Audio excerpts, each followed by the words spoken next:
Yes, mambo ni aje, mambo ni vipi ewe mwana PMTV. Karibu kwenye updates za kimichezo ambazo sisi bwana kwa muda huu tumeona to deal na club ya Simba wana Lunyas ambao ni ngumu kuwaepuka kwa hivi sasa kwa sababu wamekuwa ni watu wa matukio mno.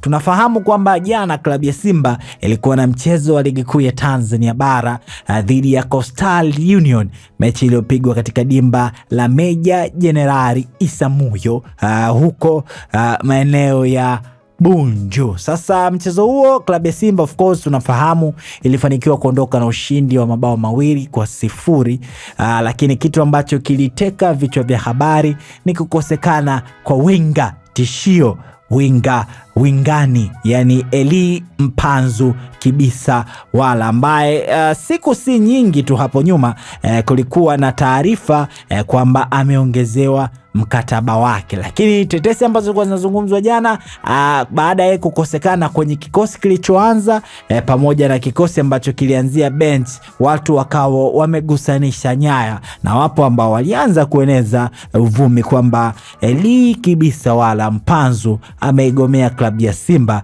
na hii ni kutokana na yeye kutokupewa stahiki zake za mkataba mpya ambao alionekana amesaini kwenye picha akiwa na rais wa heshima wa klabu hiyo, nikiwa namzungumzia Mohamed Dewji. Sasa PMTV kama ilivyo ada yetu tukasema sisi ngoja tuingie chini ya maji ili kuweza kujua kipi ni kiini cha yeye kutokuwepo jana. Je, kuna ukweli wowote kuhusiana na yeye kuigomea klabu ya Simba kutokana na yeye kutokupewa stahiki za mkataba wake mpya? Lakini baada ya kuingia chini ya maji bwana, sisi tumefahamu kwamba ule mkataba mpya ambao amepewa Eli Kibisa Wala Mpanzu ni kwamba utaanza kufanya kazi baada ya msimu huu kutamatika, na hivyo stahiki zake atapewa baada ya msimu huu kuweza kutamatika, na si kama ambavyo watu wengi walikuwa wanazungumza kwamba alitakiwa kupewa sasa hivi. Lakini wapo ambao waligusanisha dots na kwamba